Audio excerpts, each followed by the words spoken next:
Beleza. Só retomando lá, então. Então, retomando o que nós estávamos conversando, intemperismo, então, são processos físicos, químicos e biológicos que atuam sobre as rochas, provocando sua desintegração e ou decomposição. Beleza. Então, esse seria o conceito básico do intemperismo. E a gente sabe que para esses processos físicos, químicos e biológicos acontecerem, nós temos cinco agentes que vão interferir nesses processos físicos, químicos e biológicos, tá? 5 agentes do intemperismo, que a gente define como agentes do intemperismo. O primeiro é o clima, tá? Então, o clima ele é fundamental na desintegração das rochas, tá? Então, o clima, por exemplo, considerando aí chuva, por exemplo, regime de chuva. Então, é um processo físico-químico. Por que físico-químico? Físico, porque a ação da água ajuda na desintegração de partículas de rocha, e químico, porque a água também é um solvente natural. Então, por isso que a gente fala de processos físico-químicos. Mas também tem a temperatura. A temperatura aí ajuda no processo físico de expansão da rocha, expansão e contração da rocha e, consequentemente, sua desintegração. Então, o clima ele é um dos agentes do intemperismo. Em regiões mais chuvosas e quentes, quente e úmida, o processo de intemperismo ele é mais intenso e acentuado, tá? Do que comparado a regiões onde a gente tem um clima mais ameno, frio e seco, tá? Então, alta umidade e altas temperaturas aceleram o processo de desintegração das rochas, beleza? Então, o clima é um dos agentes. Relevo seria outro, tá? Então, relevo a gente fala basicamente declividade. Então, a declividade do terreno ajuda no processo de intemperismo. Então, por exemplo, a gente vai ter formação de solos in situ ou ex situ, que a gente chama. Então, in situ, por exemplo, é quando a gente tem um solo formado em cima da rocha mãe. Então, a rocha mãe que originou aquele solo está embaixo, ou melhor, o solo que foi... a rocha mãe que originou aquele solo está embaixo do solo formado. E ex situ é quando a gente tem a deposição de partículas e não necessariamente a rocha que está embaixo daquele solo é a rocha mãe que originou mesmo, tá? Por quê? Porque isso tudo vai depender do relevo. Então, o arraste de sedimentos, a decantação. Por exemplo, quando a gente fala de planície aqui, ó, na região de planície, aqui nessa imagem que eu estou mostrando para vocês. Quando eu falo de região de planície, é uma região de deposição de sedimentos. Então, os sedimentos provavelmente vieram de onde? Vieram de uma colina, de uma depressão, vieram da serra, vieram do planalto, mas não vieram aí da planície. Então, a rocha que está ali embaixo não foi a rocha que originou aquele solo. Por quê? Porque aquele solo em cima daquela rocha, ele é oriundo de outros lugares, que a gente chama de ex situ, tá? Agora, já no planalto, a gente pode considerar, por exemplo, que o solo formado aqui, olha lá, ó, é os solos onde a gente tem a rocha-mãe embaixo daquele solo. Então, o solo que originou o solo daquela região foi originado pela rocha-mãe subsequente, tá? Como vocês podem perceber aqui, olha lá, ó, região de planalto é região de crescimento urbano, de planejamento de crescimento urbano. Região de planície também. Então, o relevo, ele é um agente do intemperismo, mas ele vai ser fundamental para nós lá, para definir a aptidão de uso e definir se essa região ela é boa para construção civil ou crescimento, ou construção civil ou planejamento urbano, etc. Certo? O relevo é fundamental, principalmente para vocês que vão atuar na área da engenharia civil. Então, o relevo ele vai ser um dos aspectos importantes a serem trabalhados dentro do solo para definir se aquela região ou área é boa para se construir ou não, beleza? Um outro agente do intemperismo é o material de origem. Material de origem é a rocha que originou aquele solo. A gente começou a falar sobre isso nas aulas práticas, né? Falamos sobre rochas de origem magmática, rochas de origem metamórfica, faltou falar sobre rochas de origem sedimentar e falar sobre os calcários. que são rochas carbonáticas. A gente não falou sobre isso, mas a gente vai retomar esse assunto quando a gente tiver aula presencial. Mas o material de origem, ele é um dos agentes do intemperismo também, beleza? O tipo de rocha que formou aquele solo vai interferir na sua textura, se ele é mais arenoso, se ele é mais argiloso, vai definir também a profundidade, vai definir também o tempo de formação. Então, o material de origem, ele influencia em muitos aspectos, tá? Principalmente na aspectos físico-químicos, em permeabilidade da água, infiltrabilidade ou permeabilidade da água, na textura do solo, na estrutura do solo também, etc. Tá bom? E, por fim, dos 5 agentes do intemperismo, nós temos os organismos vivos. Os organismos vivos também ajudam na desintegração e decomposição das rochas, tá? E eu vou mostrar para vocês, inclusive, alguns grupos de solos que o organismo, ele é fundamental. Os organismos vivos, eles são fundamentais para a formação daqueles solos, tá bom? Principalmente os neossolos, que já adiantando aí o assunto, tá? E aí, por fim, o tempo. O tempo também é um agente do intemperismo e que ele também influencia lá no processo de desintegração e decomposição das rochas. Por que eu digo isso? Porque um solo em que ele teve maior tempo, né, tem maior tempo de exposição aos intempéries climáticos, maior tempo de exposição aos organismos vivos, maior tempo de exposição relevo, clima, tempo, organismos, material de origem. Então, quando tem o maior tempo de exposição aos agentes físicos, químicos e biológicos que desintegram as rochas, também vai definir qual tipo de solo que nós estamos trabalhando, beleza? Que é uma coisa que também para vocês que trabalham na área da engenharia civil, também é muito importante considerar o tempo de formação do solo e o relevo. Eu acho que do intemperismo, os 2 agentes mais importantes seriam esses. Depois, por fim, o clima. O clima também vai ser importante, porque vocês vão ter uma noção de quanto, no processo de drenagem da água naquele solo, né, os drenos que vocês vão ter que colocar, etc., tem a ver também com a precipitação, com a densidade pluviométrica, que está diretamente relacionado com o clima, então é necessário o clima nesse caso. E o material de origem também é importante. Talvez o menos importante nessa história toda, para vocês na área da engenharia civil, seriam os organismos vivos do solo. Esses não têm tanta importância quanto os outros agentes do intemperismo, tá bom? Nós vamos abordar isso para vocês durante a aula, tá bom? Bom, para mostrar para vocês aí, para exemplificar para vocês como o tempo ele é importante e como o tempo ele atua com os outros agentes, eu coloquei aqui uma flechinha, tá vendo aqui em cima? Uma flechinha onde eu tenho clima, material de origem, relevo, organismos e tempo. Então aqui são os agentes do intemperismo que vão ajudar na desintegração das rochas, na desintegração desintegração das rochas. Vamos colocar assim. Então aqui está os agentes do intemperismo e a rocha, né? Rocha lá intacta.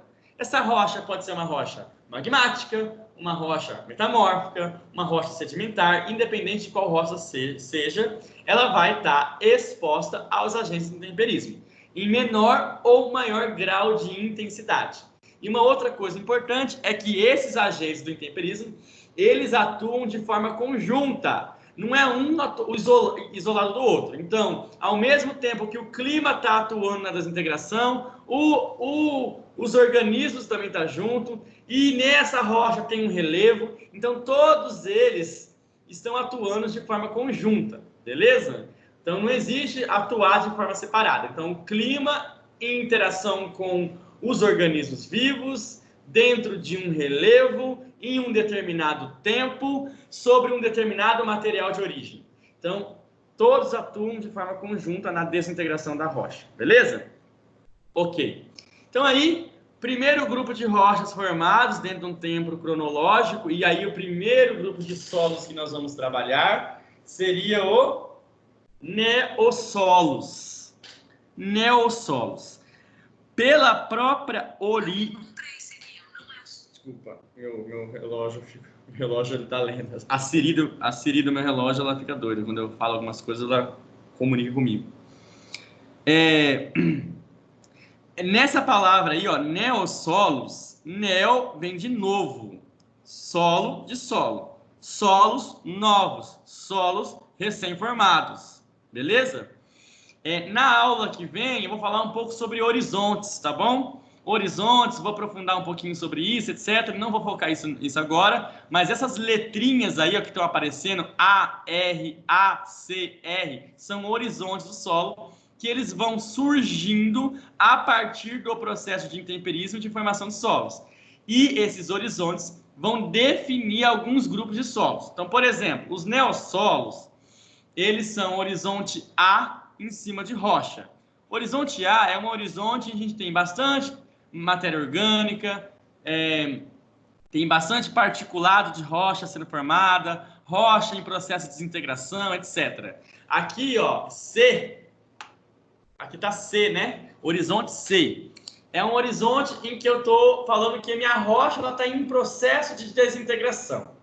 E o horizonte A já seria o primeiro horizonte a ser formado em um solo. Então, o primeiro grupo de solos que nós vamos trabalhar hoje, vou descrever isso com vocês, tá? Neossolos, o primeiro grupo de solos aqui. Para quem trabalha na agricultura, esse grupo de solos é péssimo para o cultivo agrícola. Para quem trabalha na engenharia civil e construção civil, pior ainda. Esses solos não são recomendados para o uso, para o manejo do homem. Esses solos são recomendados para conservação. E existem pessoas que constroem casas e que cultivam culturas agrícolas em neossolos. E aí que está a cagada. Aí que está o principal fator de deslizamento e desmoronamento, tá? Por quê? Porque você está utilizando um solo que não é apto, não tem aptidão alguma para construção civil, constrói-se casas nesses solos. Por quê? Porque são solos extremamente rasos. Sim, pode perguntar. Só um instante, o Carlos pediu para o senhor readmitir ele na sala aí. Sim, eu faço isso. Tá ok, obrigado. Nossa, tem vários aqui, ó. A galera chega atrasado, pô, não dá. Tem que ir me avisando, tá? Vou até ligar aqui.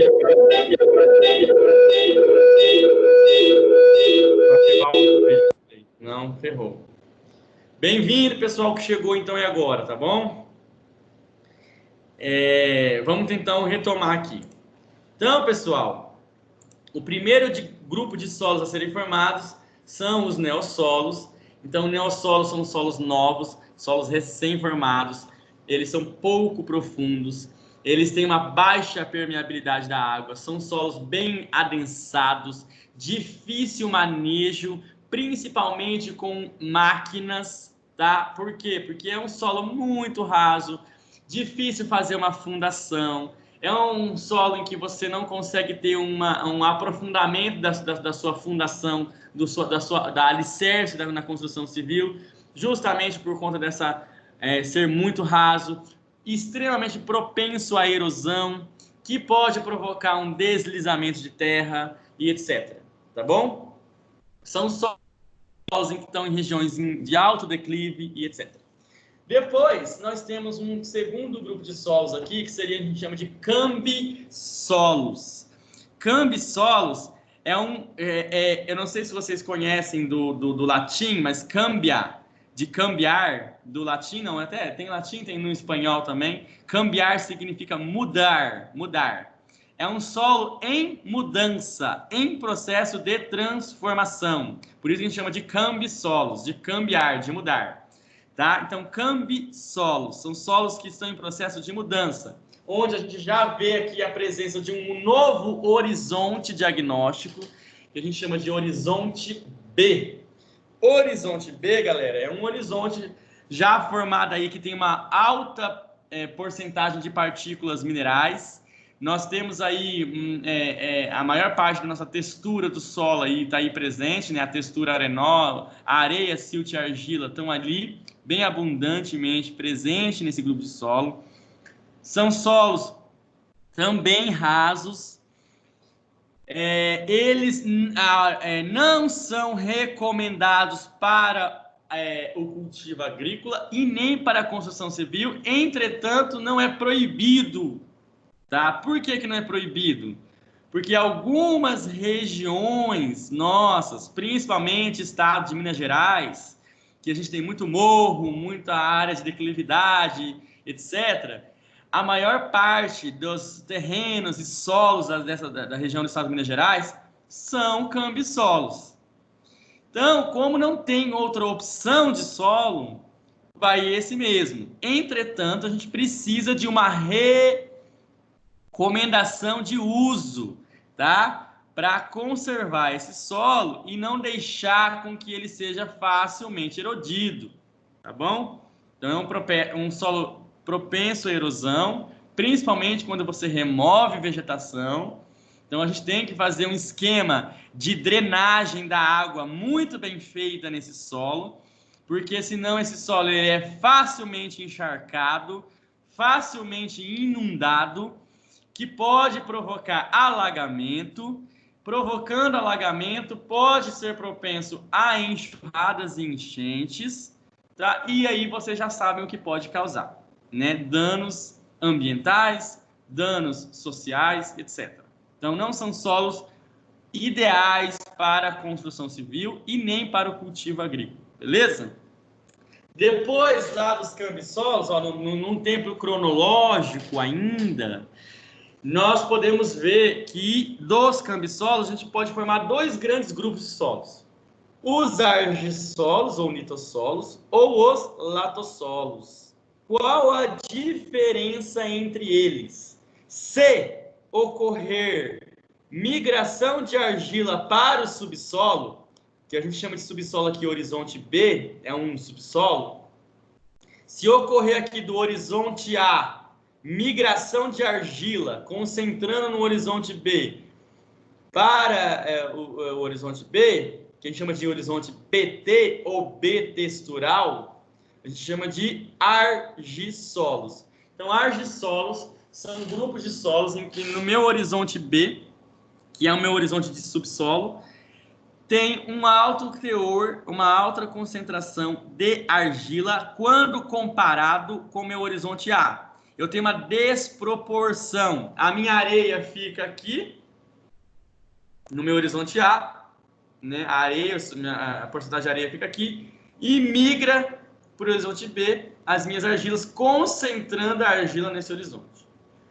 Esse grupo de solo é um grupo de solo bem abundante nos nossos solos brasileiros.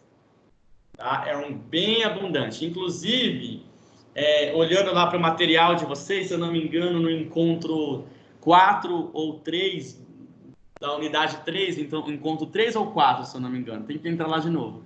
Fala da proporção. Os argissolos são praticamente aí 35% dos nossos solos brasileiros são argissolos, tá? Uma grande parte deles são argissolos, tá? Então, é bem assim representativo esse grupo de solos, é bem abundante e presente. No nossa região do Mato Grosso, é bem abundante, tá? Ele só perde para o último aqui, que é latossolos, tá? Os nossos solos aqui são latossolos. A maior parte dos nossos solos da nossa região, principalmente, de Rondonópolis, é latossolo. Mas também temos alguns argissolos aí, tá? Certo? Então, se eu tiver aqui migração de argila do meu horizonte A, aqui do meu horizonte, opa, volta.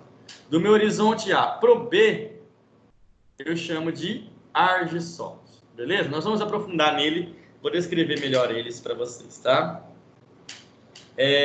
Certo, pessoal? Beleza?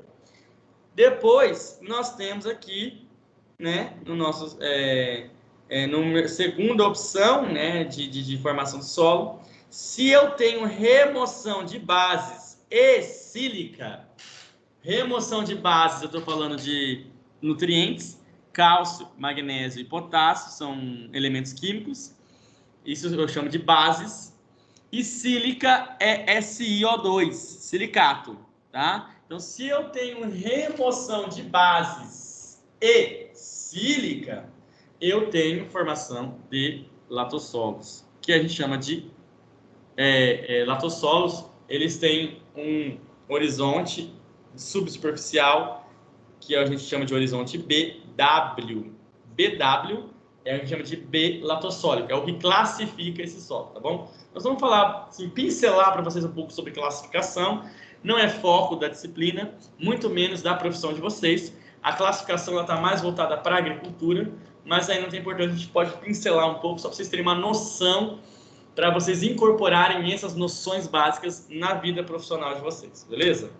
Então aqui, pessoal, eu vou meio que ilustrar para vocês agora. Professor? Sim, pode falar. As bases eram cálcio, ferro e qual a outra? Não, perdão. Quando eu falo bases, ó, deixa eu só pegar um Word aqui. Ah, já está aberto alguns. Deixa eu pegar um Word aqui. Abrir. Não, peraí. Eu quero um novo.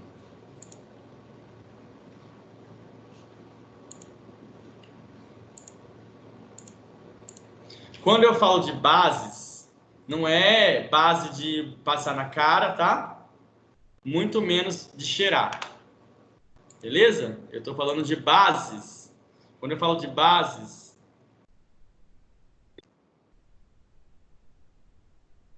esse conceito aqui ele é um conceito da fertilidade, a parte de química. Mas como a gente vai precisar saber disso para classificar o solo, para vocês a parte da química não é importante, mas é só para classificação. Então, quando eu falo bases do solo aqui, galera, ó, vou até aumentar o tamanho, porque alguns estão no celular, né? Quando eu falo bases do solo, eu estou falando de cálcio, tá? Eu estou falando, ponto e vírgula, estou falando de magnésio. Podem anotar isso aí, se vocês quiserem, tá? E eu estou falando de potássio. Isso é o que eu chamo de bases, tá, galera? Bases do solo. São essas três. Na verdade, tem mais. Eu vou até colocar aqui. Mais. Oh. Aí. Desse jeito aqui. E tem uma última base que eu não coloquei, que é o sódio. Para vocês, talvez seja interessante. O sódio. Cadê o mais?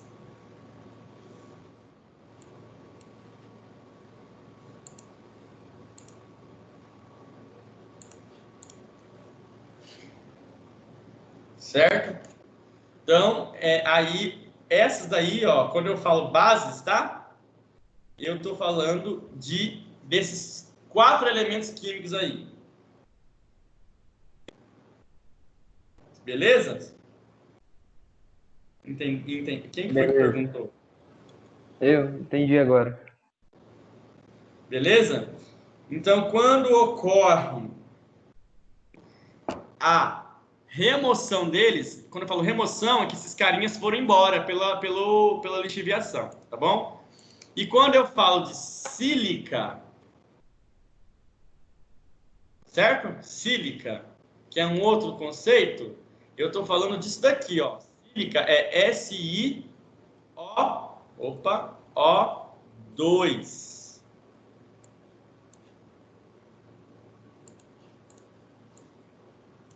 Isso daqui que eu chamo de sílica. Deixa eu ir para baixo.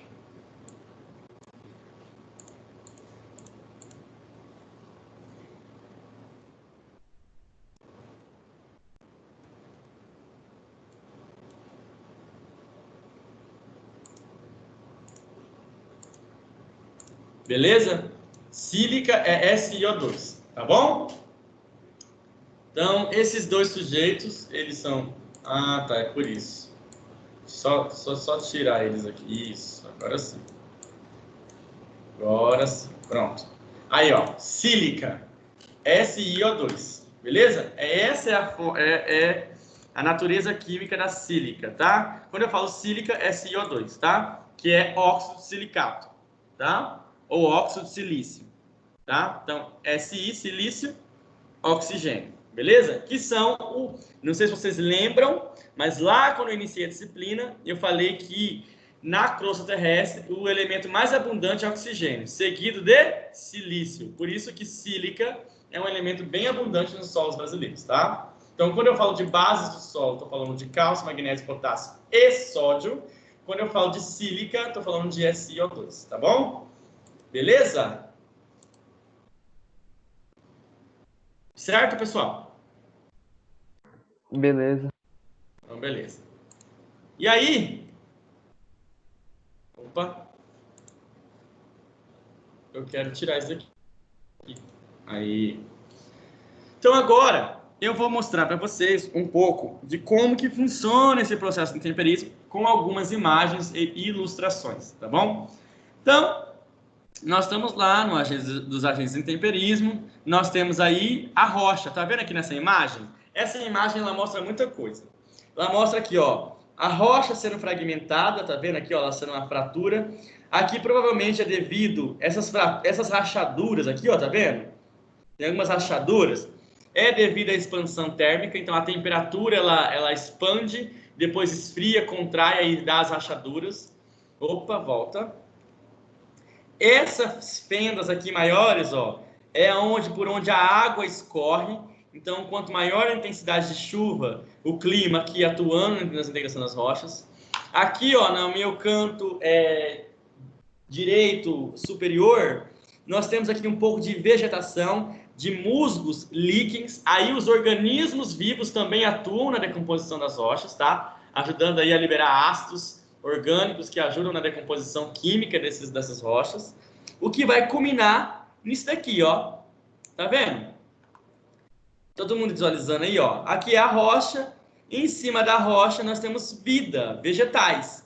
E aqui, ó, nessa base deles, ó, é o solo, tá? Nessa base aqui, ó, é solo, ó. Ó o musgo aqui ocupando e formando o solo.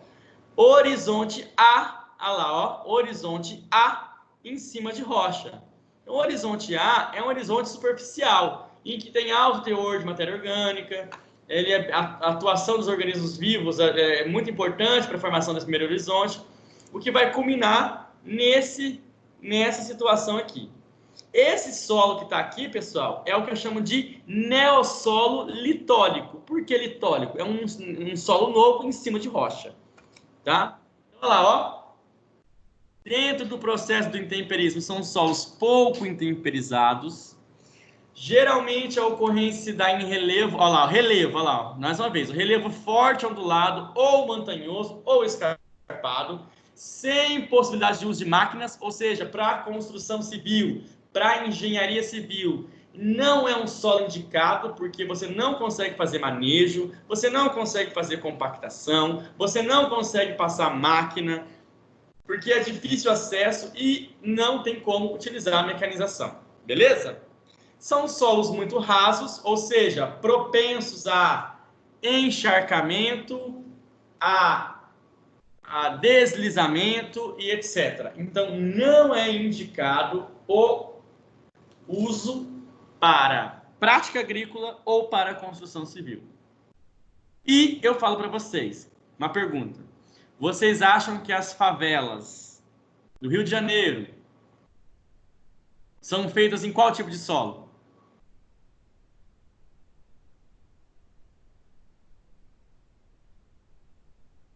É uma pergunta, pessoal. Neossolos. Solos rasos? Na maior parte das favelas são construídas em neossolos ou cambissolos.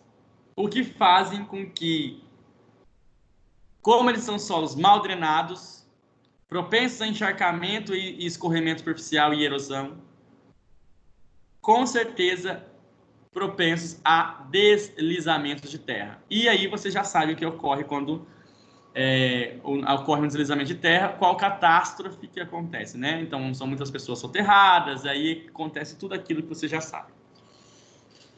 Bom, a parte da fertilidade vocês não precisam saber, essa daqui é uma coisa mais específica para a agricultura. Cadê uma mouse? Opa. Então, tá aqui, tá? Apresenta um horizonte A diretamente sobre a rocha ou horizonte C. São solos, geralmente, sem adequação para o uso e devem ser preservados. Manter a vegetação natural. Por quê? Porque pelo menos a vegetação natural impede escorrimento superficial, impede alagamento e, consequentemente, deslizamento ou desmoronamento. Beleza? Então, neossolos, primeiro grupo de solos a serem formados aí quando a gente está falando de Gênese. Cambissolos. Olha lá, ó. Uma região aqui muito característica dos estados de Minas Gerais. Aqui no estado do Mato Grosso nós temos Chapada dos Guimarães. Aqui no Mato Grosso nós temos uma região ali, aqui bem próximo da gente. Aqui, ó, quem é de Poxoréu? Dá um grito aí, quem é de Poxoréu? Ninguém? Nessas horas ninguém é de Poxoréu, né? Então vamos lá, Poxoréu, região de Poxoréu. Bastante cambissolo, tá? São solos que vocês já podem perceber lá, ó. Tem uma alta declividade, né? Uma declividade acentuada. Aqui, ó, horizonte A bem adensado, tá vendo aqui, ó, bem compactado aqui, ó. Bem adensado, difícil infiltrabilidade da água nesse solo. Se a gente tiver um regime de chuva muito forte e esse solo estiver descoberto, ele vai ser erodido, propenso a desmoronamento e deslizamento se não tiver cobertura vegetal ou um processo de drenagem muito bem feita nesse solo, tá? E ele é propenso a erosão e desmoronamento. Então vamos lá. Solos pouco intemperizados. Geralmente a ocorrência se dá em relevo ondulado, forte ondulado ou montanhoso, o que não é bom para a construção civil, né? Não é que não é permitido, porque pode ser sim feito construção civil em cima desses solos. A questão é que para ele ser construído, você precisa ter um processo de drenagem da água muito bem feita. Se a gente não construir fazer uma drenagem boa e eficiente, a gente não é recomendado fazer construção civil em cima desses solos. A parte da fertilidade vocês não precisam saber. Solos rasos, tá bom? Solos bem rasos, então difícil aí fazer fundação. Então não se recomenda, se for fazer construção civil nesses solos, tem que ser construções em que a fundação ela não é tão profunda. Não é recomendado você fazer prédios, casas em que tem mais de um andar. Por quê? Porque a gente sabe que para essas construções a gente precisa de uma fundação bem estável. E se o nosso solo ele é raso, não dá para se fazer casas que tenham mais de um andar nesses solos, porque senão você pode ter certeza que num processo, por exemplo, aí de abalo sísmico ou de chuva intensa, pode sofrer deslizamento. Beleza, pessoal? Então, normalmente, a agregação das partículas primárias não é boa, o que torna eles adensados. Aí, ó, são solos extremamente adensados. São solos em que a gente tem lá a estrutura mais adensada. São solos em que a permeabilidade da água não é fácil. Ou seja, se eu tiver uma chuva intensa, ela não vai infiltrar no solo facilmente, ela vai escorrer superficialmente, o que pode gerar o quê? Enxurradas, que pode gerar alagamentos e etc. Beleza? Então, são solos utilizados por pequenos agricultores, não pode ser cultivado com a prática agrícola, mas apresentam limitações, particularmente no respeito à erosão. Por quê? Porque são solos rasos, são solos bem adensados. Olha lá, o armazenamento de água aqui, ó, no diz respeito à erosão. Vamos lá, só para a gente voltar aqui. Então, aqui, ó, respeito à erosão, não é bom para vocês, tá? Para a construção civil, e armazenamento de água. Por quê? Porque a gente sabe que a água ela não é armazenada, porque ela não consegue ser infiltrada no solo.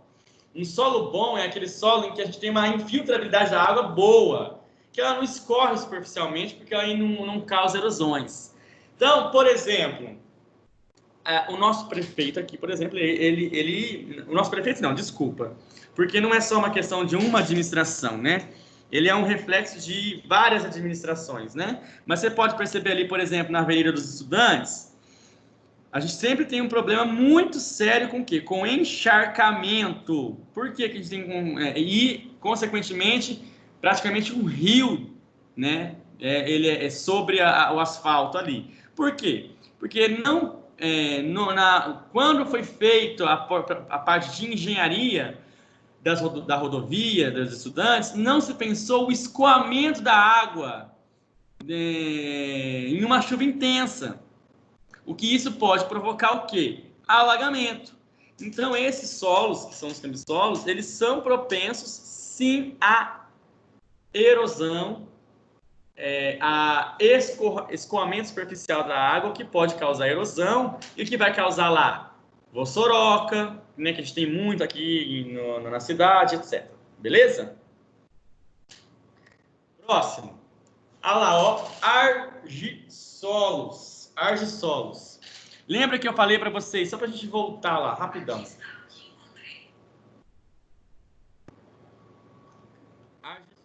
Vamos voltar aqui, ó. Aqui, ó, os argissolos. O que caracteriza um argissolo? Migração de argila do horizonte A para o B. A gente, inclusive, classifica o B como B textural. Olha lá, eu vou mostrar para vocês, então, aqui como que ocorre isso. Tá vendo aqui, ó? Aqui está o meu horizonte A, camada superficial do solo. Olha lá, ó, porcentagem de argila, 26%, areia, 56%. Por que que tem maior parte de areia aqui? Porque a argila, ó, você consegue perceber que, inclusive, na foto, escurece, deixa um pouquinho mais marrom o solo, aqui um pouquinho mais marrom pálido, aqui um pouquinho marrom mais escurinho, assim, um pouquinho mais vermelhado. Olha lá, ó, porcentagem de argila muda. Então, a argila que estava aqui migrou para cá, aumentando, então, aí havendo uma mudança textural, granulométrica, de uma camada para outra. Quando ocorre essa mudança granulométrica, a gente define esses solos como argissolos, tá? Argissolos. Então, vamos lá. Solos medianamente intemperizados. Olha lá, são solos maduros. Geralmente, a ocorrência se dá em relevo ondulado, mas com possibilidade de uso de máquinas, tá? Então, a gente tem essa possibilidade de uso de máquinas. A fertilidade natural não interessa para vocês, então não é irrelevante. Moderadamente profundos a profundos, o que seria bom para a construção civil, tá? Seria bom, por quê? Porque daí a gente pensa sempre no processo da fundação. Então, se a gente tem uma boa fundação, a gente pode dar um alicerce bom para depois a gente erguer o esqueleto da estrutura da sua obra, tá? Então, a gente sempre pensa nisso, tá? Maior proporção de argila no horizonte B em relação ao horizonte A, o que faz com que a permeabilidade seja apenas moderada ou mesmo baixa neste último, deixando suscetível à erosão. Porém, a retenção de água neste horizonte B pode ser o diferencial. Galera, olha só. Esse solo, por ele ter uma concentração de argila, uma diferença de concentração de argila entre camadas, sendo que nessa camada tem mais argila, a permeabilidade da água, o que acontece? A chuva vem, cai, aí acontece a permeabilidade aqui, boa, até porque tem um teor de areia alto. Quando chega aqui, ó, a água começa a infiltrar mais lentamente. Então, ela corre, infiltra rápido, depois, na hora que chega aqui, ela começa a descer mais lentamente. O que isso pode provocar? Se eu não tiver um processo de drenagem, colocar drenos, alocar drenos de forma eficiente nesse solo, eu posso provocar um alagamento ou um encharcamento desse solo. Então, por exemplo, nossa, o pedreiro não... Ó, chove aqui em casa e nessa região sempre alaga no meu terreno. Por quê? Porque ele foi mal drenado. Provavelmente ele está dentro de um argissolo. Um argissolo tem essa característica, o que dificulta a infiltrabilidade da água, promovendo alagamento. E isso é uma coisa que é comum dentro das cidades, comum também nas regiões de zona rural, tá? Então, para vocês, se tiver a construção civil for dentro de um argissolo, vocês têm que dimensionar de forma correta e alocar de forma correta, em quantidade também, quantidade e espaçamento, os drenos, tá? Então, a drenagem desse terreno ela tem que ser eficiente, porque se ela não for eficiente, esse terreno está propenso a alagamento em um regime de chuva intenso, beleza? Por isso que é importante a gente pensar sempre na questão da drenagem do terreno quando a gente está trabalhando com argissolo. Na verdade, a drenagem do terreno ela sempre tem que ser pensada, mas com esse tipo de solo, que são os argissolos, a atenção é redobrada, beleza? Em relação à drenagem. Aí é uma coisa específica para engenharia civil, tá? Só para exemplificar para vocês. Por exemplo, não sei se vocês conhecem, mas estádio de futebol. O estádio de futebol, por exemplo, ele é uma engenharia total, tá? Envolve aí parte de construção civil, etc. Então, o próprio gramado, por exemplo, por baixo dele, você tem diferentes tipos de dreno. Por quê? Porque a gente não quer que, num campo de futebol, quando chove, sofre alagamento em cima da superfície. Então, o processo de drenagem dele tem que ser bem eficiente. Quando a gente está dentro do argissolo, a propensão a alagamento ela é muito maior, por conta justamente desse fenômeno físico aqui de concentração de argila nesse determinado horizonte, como mostra na imagem. Então, você pode perceber aqui na imagem ó, que tem um marrom mais claro, de repente um marrom mais escuro. Por quê? Porque a concentração de argila aumentou nesse horizonte. Então, tem uma mudança granulométrica ou textural entre horizontes. Isso é uma característica específica desse grupo de solos. O que faz com que, se a gente for construir algo nele, tem que ter atenção na drenagem. Tem que ser eficiente, senão a gente vai sofrer alagamento. Beleza? Então, vamos lá. Medianamente intemperizados, ocorrência de relevão do lado. E aqui, ó, muito procurados pelo pequeno e médio produtor, para cultivo de plantas perenes, mas também muito adequados para pastagem e capineiras. Carecem, entretanto, de muitos cuidados, como eu já falei para vocês. Beleza? E, por fim, vamos falar aí, então,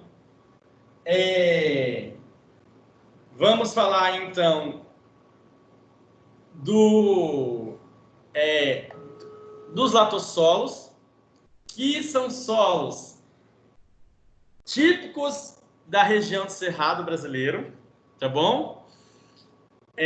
Típicos aqui da nossa região. Os latossolos, eles representam quase aí, em média, de 60% dos solos brasileiros, tá? Representa aí 60% dos solos brasileiros. E esses solos, eles estão abundantes no estado do Mato Grosso. Na nossa região aqui, de Rondonópolis, por exemplo, a maior parte dos solos são latossolos.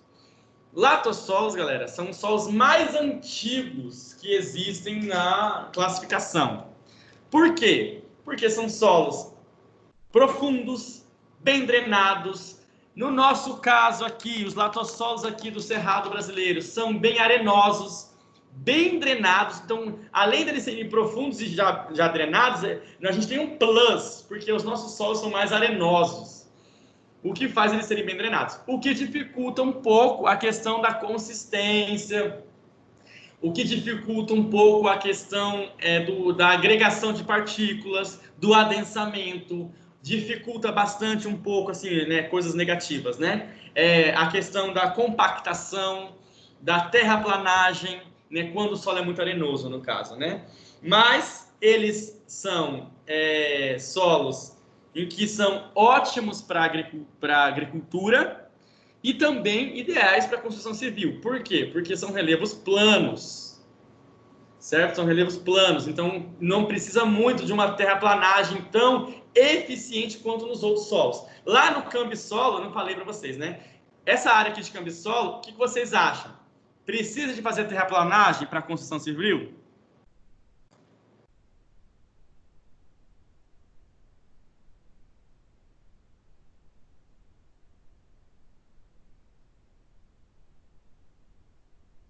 E aí, pessoal? Precisa ou não? O que vocês acham?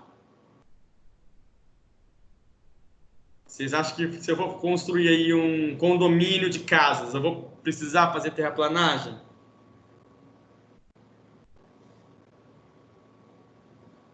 Precisa.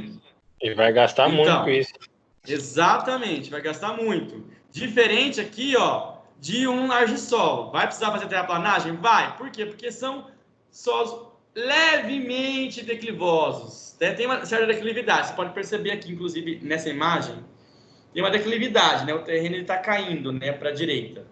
Então, vai precisar fazer. Nesses solos aqui, ó, olha lá, ó, planos. Então, o processo de terraplanagem, o custo para fazer a terraplanagem, baixíssimo, porque são solos mais planos. Declividade de 2 a 3%, no máximo 3% a 4% de declividade, tá? Então, solos ideais para agricultura, solos ideais para construção civil. Aqui eu fiz uma imagem para comparar para vocês em relação à profundidade do terreno. Então, são solos extremamente profundos. Esse poste aqui, ó, eu não coloquei na imagem, mas ele tem 15 metros de altura. E aqui, ó, 15 metros de profundidade e ainda não encontrou a rocha. Ou seja, são solos profundos. Para uma construção civil, por exemplo, ideal para a construção de prédios. Tá? Então, um prédio, por exemplo, seria ideal construir num latossolo. Tá? Por quê? Porque para um prédio, né, a gente vai precisar fazer uma fundação bem profunda. Né? A fundação ela tem que vir aí pelo menos a uns 10 metros. E olha lá, é que eu não sou da área técnica, então não saberia responder qual é a profundidade da fundação. Mas o que eu sei afirmar é que, para um prédio, a fundação ela tem que ser mais profunda, com certeza.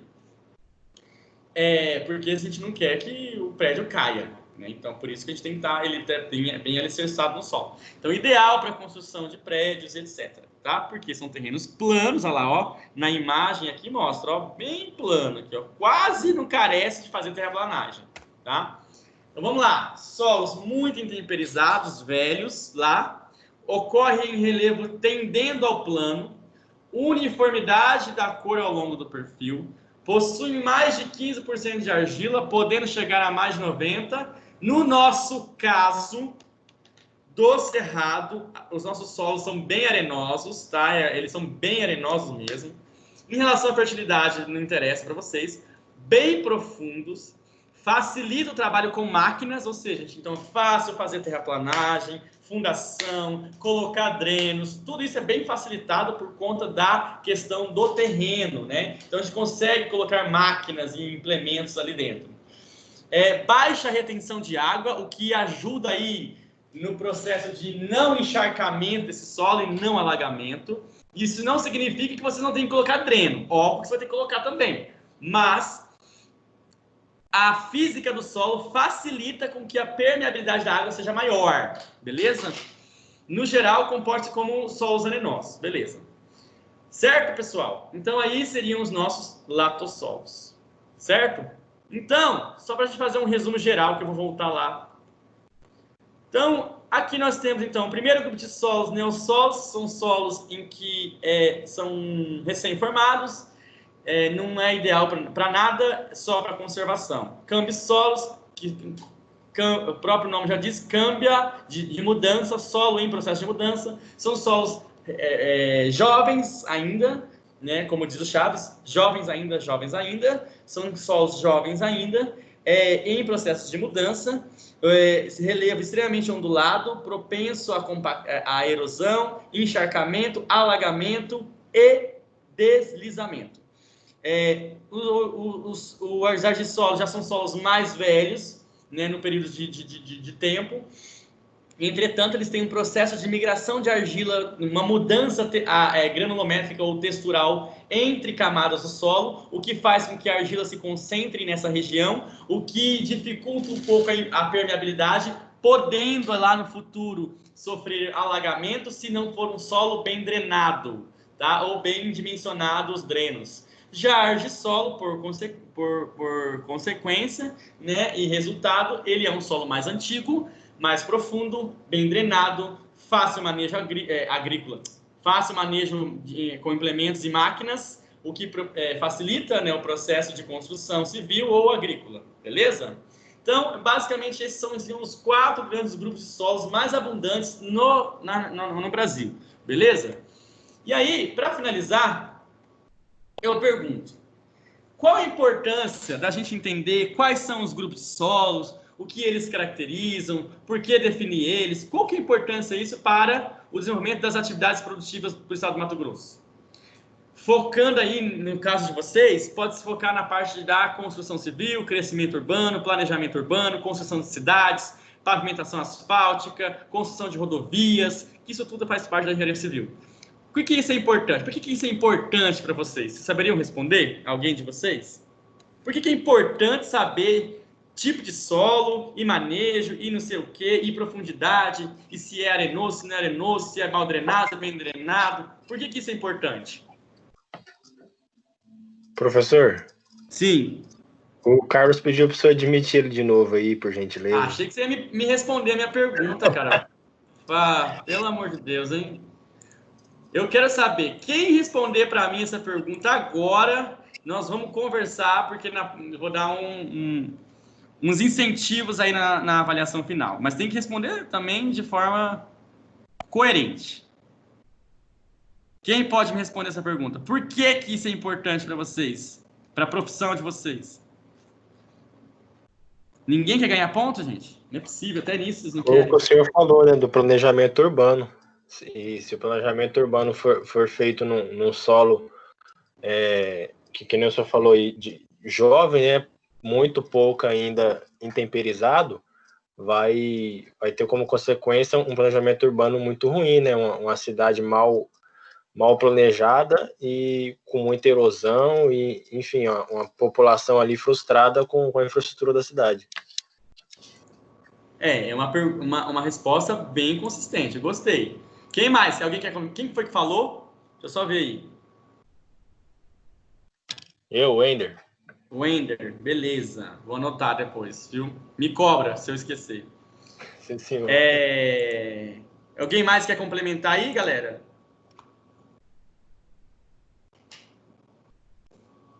O pessoal tá morto hoje, ninguém quer falar.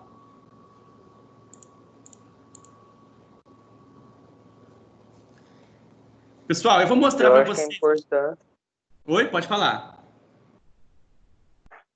Eu acho que a importância da aula está ligada também na sua área mais específica para a produção de alimentos, agricultura, não só sim. a construção de casas. Não, sim, com certeza, absoluta. Mas aí vamos focar para a engenharia civil, que é o foco da disciplina, da matéria. Por que isso é importante para vocês?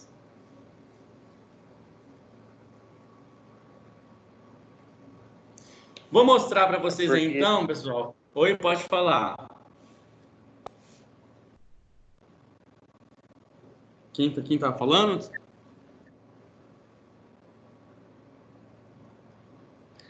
Bom, vou mostrar para vocês, pessoal, um pouco do zoneamento ecológico econômico. Nesse caso, do meu exemplo que eu vou dar, pessoal, é para aptidão agrícola, mas tem também o zoneamento ecológico econômico para construção civil ou crescimento urbano, tá? Porque é o mesmo princípio, tá? É o mesmo princípio, método. Por quê? O zoneamento ecológico econômico, ele utiliza aí de fatores climáticos, do tipo de solo, da logística, da economia, e define solos bons, aptos ou não aptos, bons, regulares, restritos ou inaptos para construção civil, para agricultura e etc. Então, saber o tipo de solo, entender a gênese, entender e estudar eles, vai definir para vocês lá um melhor planejamento para crescimento urbano. Onde, por exemplo, eu vou definir dentro da minha cidade zonas ecológicas, parques de preservação, áreas de loteamento para construção de casas, áreas para construção de canais para drenagem da água e que, consequentemente, vai para os rios.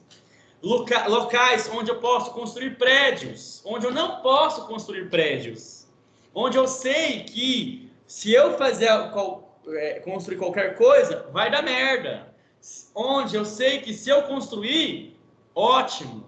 Então, esse zoneamento, ele junta todas essas informações, tá? E a gênese, os tipos de solo estão dentro dessas informações. E aí vocês vão construir mapas, como, por exemplo, esse que eu construí. Esse que a Embrapa construiu, por exemplo, para agricultura. Mas também tem para crescimento urbano também, tá bom? Para a parte de urbanização também. Não é só para agrícola, tem também para urbanização. Porque é exatamente isso que eu falei. Então, dentro de um gestor, dentro de alguém que está lá na CODER, alguém que está lá na parte da pasta, da parte de engenharia e construção, né, de obras, tem que obrigatoriamente fazer esse planejamento, definir quais são os tipos de solo, onde está mais propenso à erosão ou não, onde pode ter deslizamento, onde pode ter encharcamento ou alagamento, é próprio ou impróprio para a construção civil. A gente pode construir uma praça, um campo de futebol, uma lagoa, um parque para caminhada, ou então um prédio, ou então um asfalto, uma rua, que seja o que você queira construir.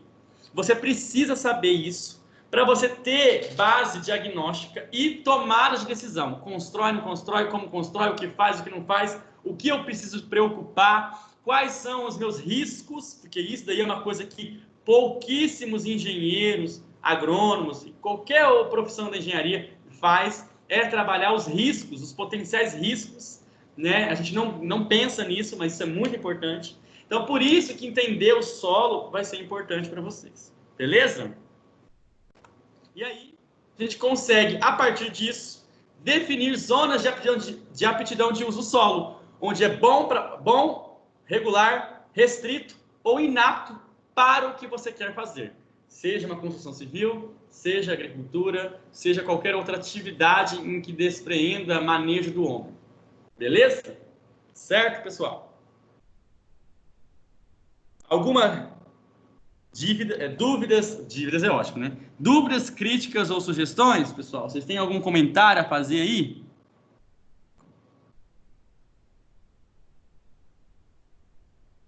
Pessoal? Alguém quer comentar alguma coisa? Não, professor, beleza.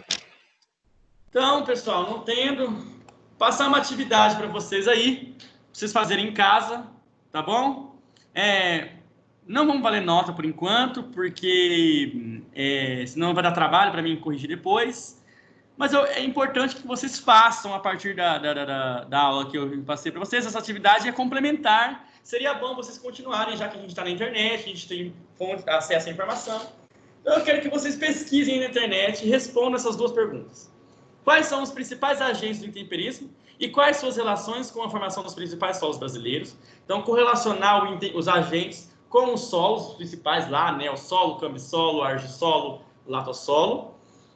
E, segunda, qual a importância de entender a gênese do solo para o mapeamento de aptidão de uso do mesmo no estado do Mato Grosso. Tá? Que é um pouco da discussão que a gente fez agora no final. Beleza, pessoal? Anotaram aí? Sim.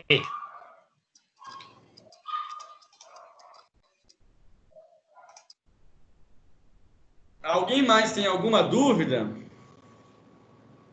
Alguma pergunta que vocês queiram fazer em relação ao que a gente discutiu hoje?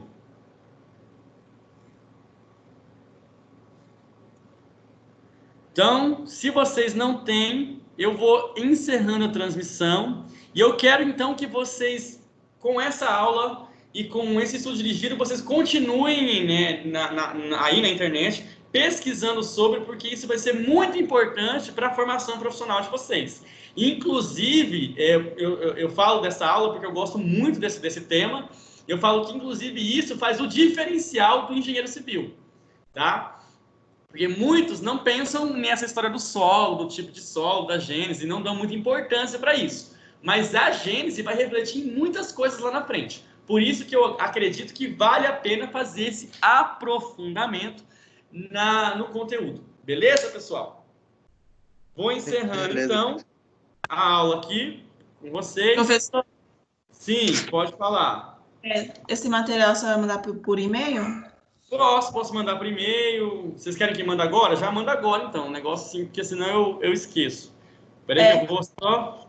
A questão da gravação, você não conseguiu, você não consegue mandar no portal, né? Não, eu acho que eu preciso parar para fazer. Eu tentei, juro por Deus que eu tentei fazer isso e eu não consegui. Eu vou precisar de uma ajuda de universitários, entendeu? Para fazer isso no sistema. Mas eu acredito que até semana que vem eu tento resolver isso, tá bom? Tá. Mas eu posso disponibilizar o material e aí vocês utilizam eles depois para outras coisas que vocês queiram fazer, entendeu? Vai, quem sabe um dia vocês vão precisar apresentar isso, né? Nunca se sabe, né? Deixa eu mudar aqui. Professor? Sim. A questão da apresentação que ia ter, vai fazer ainda ou não vai? Não, vai fazer.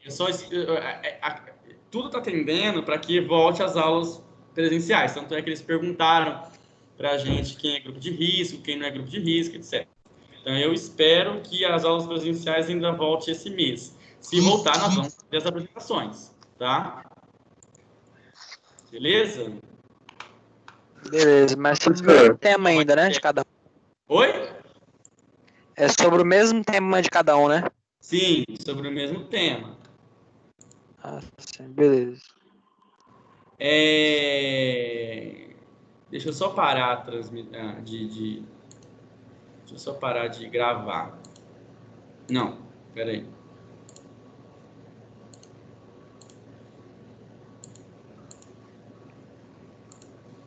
Tem um e-mail da sala?